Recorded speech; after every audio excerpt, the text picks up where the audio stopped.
was 14-year-old Rachel Parent throwing down the gauntlet to Kevin. The teen activist is passionate about genetically modified food and, as you just heard, takes issue with a lot of things Kevin has to say on the subject, including a show that we did some time ago. Rachel's an activist and the founder of Kids Right to Know. Thank you for being here. Thank you for having me here today. I want to start with how you came to be passionate about this. What was it about GMO that actually drew you in the first place? Well, originally I had to do a speech for my school, and I really wasn't sure what to do it on. So I was researching these different topics, and I realized that GMOs actually affected everything.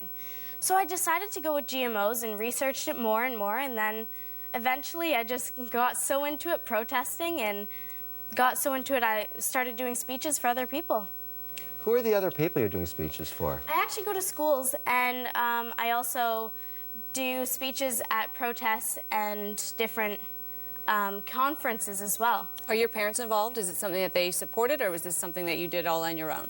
I did it, but they support me completely. Yeah. You know what a lobbyist is, right? Yes. Somebody, okay. Do you think you're a lobbyist for the movement that's against genetically modified foods? Would you call yourself that? No, I don't think so, and I think that I'm just a part of that movement, and I feel like I'm supporting the youth, really. And why, when you say Kids Right to Know, why do you feel it's important? I mean, this is obviously an issue that's a political hot button, right? It's a fight in places like Europe, keeping the foods out of places, labeling them in America. It's all over the place. Why do kids in particular, in your view, need to have an awareness of this? For sure. I believe it's our future, after all. I mean, if you're going to do something to our food, we should definitely know about it. And we're the ones who might have to live with these consequences. So why not be informed about it? Do you make the assumption right out of the gate that all kids your age believe that this is a bad thing to experiment with foods to make them better or worse? Is this something that you think everybody thinks is bad? Not necessarily, but I believe that everyone has the right to know what's in their food. And that's exactly why my whole campaign's about. And that's why I just want GMO labeling, and that way people can make informed decisions about what they want to eat. Do you worry at all about being used? Kevin sort of alluded to this. There are huge lobby groups on either side of this. The companies that make the GMO foods and grains and the rest of it definitely have powerful lobby efforts, but so do the environmentalists and others. Do you worry about being used at all in this fight? No, because my own cause is different, I believe, because we're just the youth, and we're a complete part of it, but we're separate in a way because we're fighting not only for our food, but for our future and for our nature and our ecosystem. So I believe that we're completely different in a way, but we add to the group. Okay, let's drill into the issue. Let's say you weren't as lucky as you are, and you were born in an Asian country, you were 14 years old, your only food was rice that had no vitamin A in it, you're going blind, and then you died. 550,000 people your age die that way every year. And a company like Monsanto could come along and offer you a genetically modified rice that includes vitamin A that could save your eyesight and your life. How do you feel about that, Rachel? Actually, funny you mention this. Golden rice was scrapped because it didn't work. And in order for the average 11-year-old boy to get enough vitamin A from rice, he'd have to eat 27 bowls of rice per day. And another thing is, the reason there's blindness isn't because there's a lack of vitamin A in the rice. It's because their diets are simply rice. Well, that's the problem. You're saying even if he has to eat 30 bowls of rice, there's no vitamin A in what he's eating now. It's not scrapped. It's still being tested. And the bottom line is there'll be other ways to modify food to save people like that. Should we not be trying these things to help those that are dying, or are you against that too? Should we be messing with Mother Nature? Well, what do you say to a child your age that's going to die? What do you say? I mean, in all reality, because golden rice didn't work, how can we fight for that? And so you don't want to see any attempts to stop food from being destroyed by insects. I mean, what I'm trying to focus you on is there no merits to this at all from your point of view? My point of view is just that it should be, first of all, tested a lot more. I mean, it's only tested by the very companies that stand to gain by their approval. So I really think that we should have independent studies and then mandatory GMO labeling. That's my thing. That way we can, as consumers, have informed decisions. Well, there's two debates going on here. One, you want to see labeling. That's one thing. But are you against modifying food at all? Which one? I know this sounds radical, but yes, I am against genetically modifying our food. Rachel, I have a problem with that. That may be causing, or basically giving a death sentence to millions of people around the world that are not as fortunate as you are. You know that GMOs actually don't have higher yields either. Look, the point is to stop experimentation in a science like this that has so much promise could be a huge mistake and effectively be a death sentence for those that need higher yields if they can get them, plants that are not susceptible to insects, and indeed have more vitamins that they need to stay alive with. And I'm completely, you know what, actually, I'm totally fine, and that's completely somebody's decision, whether they want to eat GMOs or not. I'm totally okay with that, so they can keep growing it. That's totally fine, as long as they continue to test and also give us the choice, because it's our right to know. All right, we're going to take a quick break. When we come back, we're going to let Kevin O'Leary a little bit more. Stay with us after the break. Kevin and Rachel will face off on the issue of genetically modified food.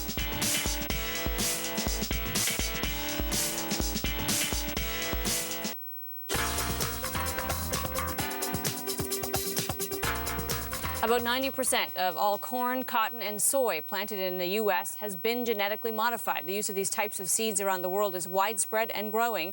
Proponents say they help farmers plant more with less and ultimately help increase yield to feed the world. Critics say people need more information about food that's been altered for health and safety reasons.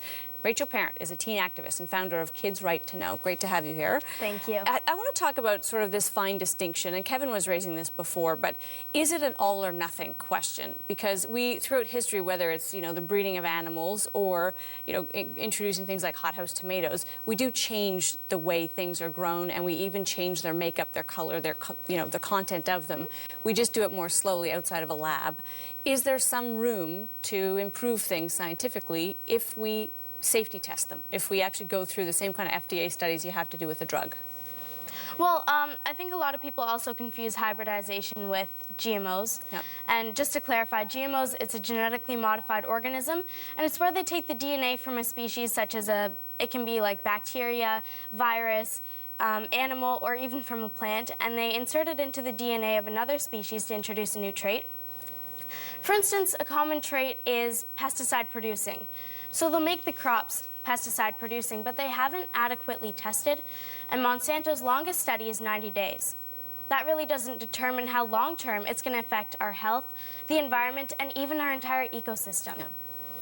Yeah. Saying Monsanto's testing in 90 days is a little mislabeling it, because many other organizations, including it sounds like some ones you're involved in, do much more testing. So a product comes to market, many people test it, including the government. So Monsanto knows that about food. Actually, in Health Canada nor the FDA do any independent studies, and they rely only on the very studies provided by the companies that stand to gain by their approval, like Monsanto. There's other companies as well, right? Yes, but they all do their own independent. Are there organizations on the other side of this debate that do? Is there any? What would the testing look like? In other words, what kind of testing would be reliable to say this is okay for the environment or the ecosystem? Definitely, we need a long-term study to determine if it's safe for not only our ecosystem but our health as well. Yeah. But Rachel, we're in a long-term study. You're eating genetically modified food, whether you like it or not. We're the lab rats. Exactly. And we have been for decades. And I think what I'm trying to get at about your point of view, and look, everybody has the right to have one, but to say that there's no merit to having science try and make yields better or foods better or help people's problems on a dietary basis sounds a little extreme. And I'm wondering, as time passes, because I have a case study in my own home. I had a daughter your age who, at the same time, she was vehemently opposed to this. She decided to make a documentary film, and she went through the process of researching it. I'm going to show you a clip of it, and she was just like you. She doesn't feel that way today anymore. Actually, Kevin, I have seen this video, and I don't necessarily agree with all the points that are made. And I do have some information that I can share with you after about it. She went at it. it from both sides. She didn't make a claim at the beginning that she had a point of view. She said, I'm going to examine both sides. And I wish for you the same thing, because to stay on a point and actually, I have examined both sides, but I choose to follow this side. And you would prefer to see no more work in GMOs. Not necessarily this, but I do believe if they're going to work, not only that they have to test it, but at least give us the right to know what's in our food. Okay, different issue around labeling. I think everybody gets that, and I think the trend in society now is more transparency, and you're going to get labeled. Fine, okay. But I'm trying to explore whether you have any flexibility in your thinking about the merits of science and food. It doesn't sound like you do, and I find that not good, actually. Actually, you know what? If they want to experiment, okay, but that brings me back to the labeling. At least give us the choice. The truth is, though, as we know, virtually every product in the grocery store would then be labeled GMO. One danger that you'd face is we would just become immune to that label. We would accept that it's everywhere. As Kevin says, we've been exposed to it for decades, and we'd shrug and say, well, it may be killing the monarch butterflies, but, you know, I've been eating it for 10 years, so I'm not going to stop now. Are you worried about But that aspect of this? Not necessarily, because at least then they have the choice if they want to eat it. But the people like me will find the Well, odd... we don't really. I mean, I don't have a choice to avoid GMO corn if I live in America, right? Because it is all genetically modified. It's pretty much all... So if I'm going to eat corn or any corn-based products or any corn flour or anything that's derived from it, I'm eating this stuff. So that's a pretty tough choice to make. I mean, there are the odd ones that aren't, and that's why we do want labeling. That way we do know which ones are. You know, you're very articulate. That's a positive. What I'm concerned about and what I'm exploring with you is whether you've become a shill for a group that wants to use you because you're young, you're articulate, you're getting lots of media, and I'm happy for you on that. But I'm trying to figure out whether you really deep down believe this, that you should Definitely. stop all scientific approach to looking at food, even if it has long-term benefits down the road for people that really are not as lucky as we are in North America, that don't have access to all the protein we do. That can't be your position. I don't believe it. It's not necessarily that, and this brings me again back to the labeling, because I mean, at least test it properly, adequately. That way we know as the consumer if it's safe, and you know what, okay, whoever wants to eat it or whoever wants to experiment with it, go ahead. But Okay, but Rachel, I give you the labeling. Let's say we mandate everything's labeled. Got that. Would you allow companies like Monsanto and many others to try and modify foods to the benefit of all human beings everywhere? Are you anti-science? I guess Yes or is the no? question. I'm not anti-science, but I'm for responsible science and ethical progress. Science that's proven safe by not the very same companies that stand to gain by their approval. And I'd like to say we have no evidence, and we may want to withdraw the accusation that you're a shill. What you are is clearly a passionate 14-year-old, and we need more of those in the world. I've always thought that as people age, because you can have a vehement position at one time in your life, but when you start to see the evidence on the other side of it over time, you may change your minds. And from my point of view about you, I hope that happens. Is that likely to happen, Rachel? No. All right. We got to leave it there, but we do appreciate you being here with us. Thank you. Rachel Parent. Coming up after the break, a sleek new